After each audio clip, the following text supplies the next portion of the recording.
But it's funny. Yeah, it's not funny. It's not funny, Dennis. It's funny. What do you do? Will you stop laughing, Walt? Oh my God, this is the worst. People will laugh at absolutely anything. This is comedy?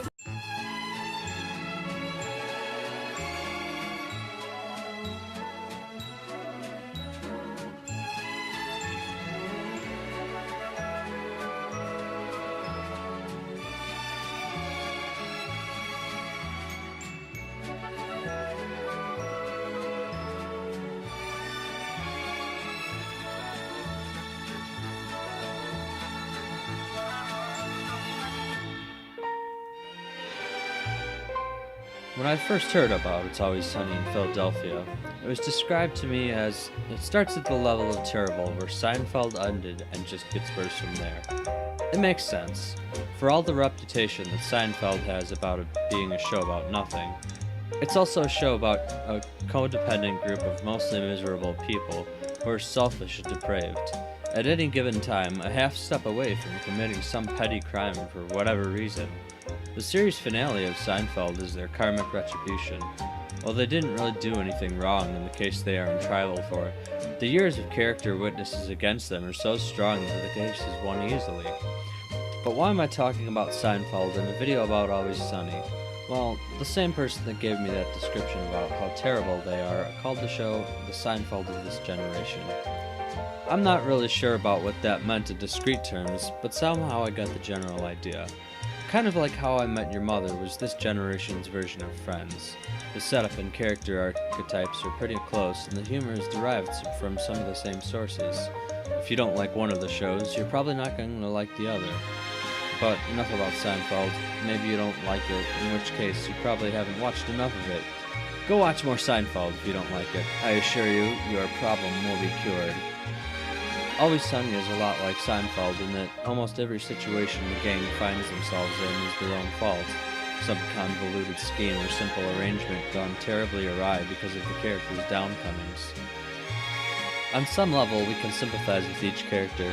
Charlie is the unappreciated hard worker with an unrequited love interest. Mac is a wannabe security guard who's way too concerned about his image, and in later seasons, obviously in denial of his sexuality. Dee is the talentless failed actress who is constantly picked on because that's her lot in life. And Dennis, well, he may be a narcissistic sociopath with a god complex, but he's also the inmate running the asylum, the lone voice of logic in a group that'll explode into chaos over nothing. And he has his occasional bouts of insecurity. Frank is the unwanted father figure to the group, eager to join in on the fun and games and get in on the action, but he also displays an uncaring disinterest to the things that don't hold his attention. The interaction between the clashing personalities is often what leads to unexpected results. In the underage drinking episode, the situation they are faced with would be solved by normal people instantly, by checking IDs and making sure everyone in the bar is legal. But none of them want to take responsibility for that being part of their job. Instead, they escalate the situation.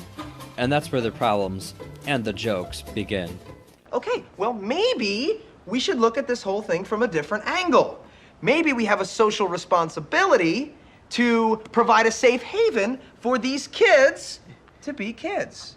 You know, experiment. No, I don't like where this is heading. We'd have to set up ground rules. Okay, no drinking and driving. No one's gonna crash Nicky Potnick's car, Right. you know? Everyone has to take a cab. 4 drink maximum. Like, that's it. You know what I mean? Yeah, that's it. Anyone causing trouble can't come. If you're gonna be here, you gotta be cool. He's gone. And gone. listen, we water down the drinks. Jack up the Oh, prices my, where I can come make on. a serious profit off these kids. And they have no idea what the hell's going on. We would actually be doing something good. Great, I say we do it. Yeah. I don't know how you guys live with yourselves. Several typical elements are shown in this scene alone. They come up with a completely unethical scheme. They provide some sort of self-justification that makes their internal logic okay with what they're going to do, and they immediately escalate it to a larger scale.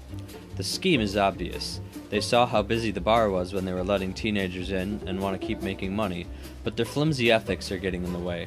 Fortunately, Mac has a great justification.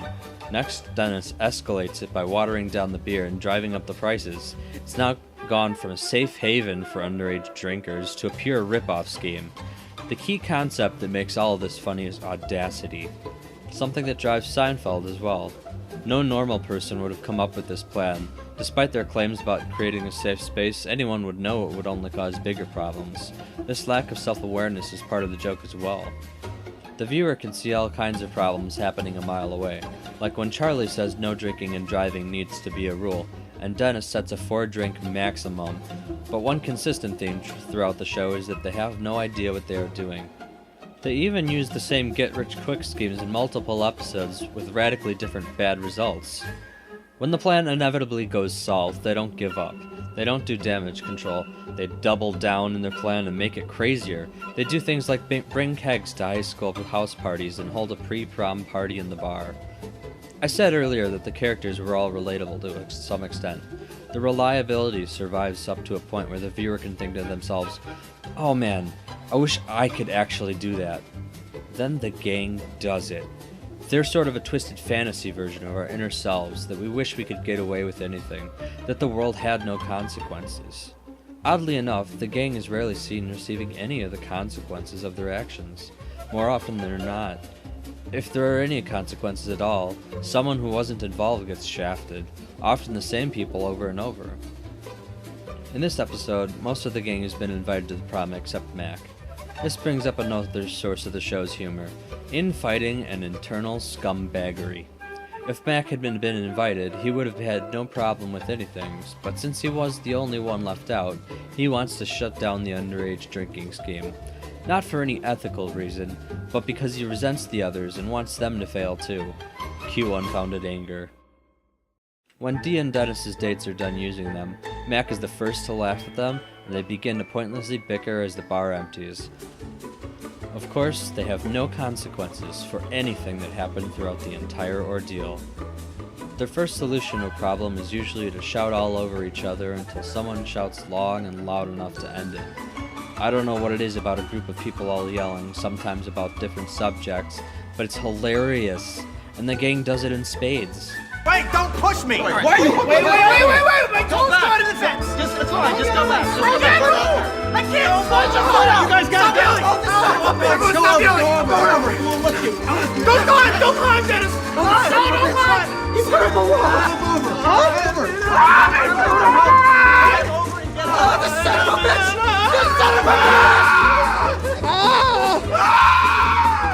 And then get a weapon. I'm gonna get a weapon. Let's go get a weapon, everybody. Everybody get a weapon. I will tear this bar to the ground. Kick the pillars in! You will kick the pillars, and I will tear. Okay, here's what we're gonna do. Everyone relax. Frank, congratulations, you're captain of the gang. Charlie, Shut your mouth. you know die and leave your money to your kids like normal parents of America. You sound like your mother. You say that to my face. Excuse me. I will kick and tear, and then we have Excuse me! Dennis sums it up in their group dynamic well in this clip. Dave, you're escalating shit. This is exactly what I'm talking about. We immediately escalate everything to a 10. It's ridiculous. I mean, somebody comes in with some preposterous plan or idea, and then all of a sudden everybody's on the gas, nobody's on the brakes, nobody's thinking, everybody's just talking over each other with one idiotic idea after another, until finally we find ourselves in a situation where we've broken into somebody's house, and the homeowner is home. They live through chaos, yet at the same time they practically live by their own system of laws, albeit ones that work on bizarre rules and rituals, and the only time logic is involved it's twisted and convoluted. Violence is often the first solution to problems that can be solved easily by talking. Guns are pulled sometimes for no reason, and usually just for the thrill of it. For friends, they all pretty much hate each other and are willing to stab each other in the back pretty quickly. The slight gap between real human interaction and that one friend you have that refuses to listen or the other that goes off on rants is what makes the interactions between characters great. It's completely unrealistic, yet with the faint tinge of reality that makes it seem possible that somewhere out there, these people actually exist. Those are just the overt obvious attributes of the show, but there are also more subtle aspects that are often drowned out amongst the noise. Let's start with the wide category of idiocy, incompetence, and illiteracy. They all think they are highly knowledgeable and intelligent, and are usually very wrong. Very wrong. Charlie especially seems to get progressively less literate as the show goes on. What's your name, young man? It's Charlie. Hold up, dude. I want to get this cheese here. Why don't you try the cheese under the green light, Charlie? I want this cheese. They'll try to be politically correct, but end up taking it too far and either alienating people or becoming outright racist. The first episode is called The Gang Gets Racist. From minute one, they show a cringeworthy level of unawareness, and it gets worse from there. It's definitely time to take action, but we should be careful because I don't want to come off as anti-Semitic. This guy's Jewish. No, what's that have to do with anything, dude? Yeah. Well, we don't have a problem with Jews. It's this guy in particular. Whoa. Jewish, okay? He's Jewish. Don't use the word Jew. I don't appreciate that. That's okay. That is a racial slur, Charlie. And calling somebody a Jew who is a Jew is not a racial slur. Will you please not use the word Jew? It makes me uncomfortable. No, It's it's not about anti-Semitic. the context that you use, and then if you use the right context, Charlie, you're good. You're the most misinformed person that I've ever met. True. This Jew's in for a ton of work. Whoa, what? Whoa, come on, yo. man. You can't say things like that. I don't know what I said. What did I You say? dropped a hard J on Yes. us. Yeah. Jew? You guys said it. You can say it, but it has to be in the right context. I said I could say Jew. You can, but You in said the I right could call you in the context, right man. context. Well, what is the right context? Well, All right. Person of the Jewish faith. Right. In a group of other people Yeah. from the Jewish faith. Then I This said guy's he's got a a ton Jew. of work to If do. he's- I think it's okay that he's Jewish. That is not Yeah, what but I'm that's saying. not what he's Okay. like. Okay, hold on okay, a second. This okay. is- You guys don't know what if- the hell you're talking about. This man We is know. in for a ton of work. We He's know what we're Jewish. talking about. Yeah, we know what we're talking about that. Yeah. You're not the one on TV dressed like a terrorist threatening Jews, Charlie. Oh, that Mac. context was fine, Dennis. Trust me. I was thinking about it when we were watching the video. Often, the greatest hole in their plans is one of them going way off the script, not getting the basic idea at all, or needlessly complicating it because they get way too into the idea of it. Besides the obvious joke of it being ridiculous, we can also relate to them on another level to some extent. If you had a ridiculous scheme, wouldn't you also want to do it with style? But you'd recognize that it would needlessly add to the cost and complicate things. You wouldn't actually do it. In a way, the gang is like an embodiment of our id, our inner desires to do what we want and screw the consequences. And in a way, that makes sense for them because they live in a world without consequences. One of the stronger senses of comedy from Always Sunny is Schadenfreude. Finding amusement in the gang's constant failures is incredibly easy since it never stops. They never succeed, and on the rare occasion that they do, some deus ex machina happens to cause them to lose what they've gained. Since every one of them is a terrible human being, you sort of feel okay laughing at their pain. Whatever they're going through, they've directly caused much worse things. They've ruined people's lives, as you can see with Rickety Cricket and the waitress over the course of their show.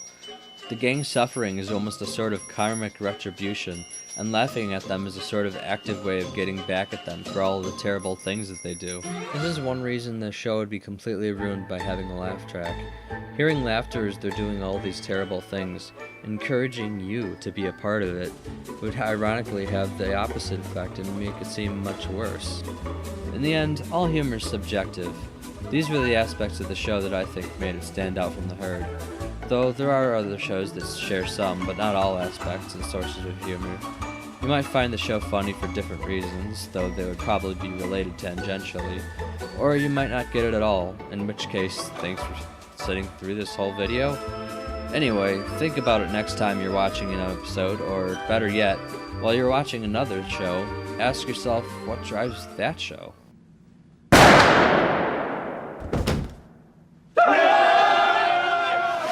I'll call the cops.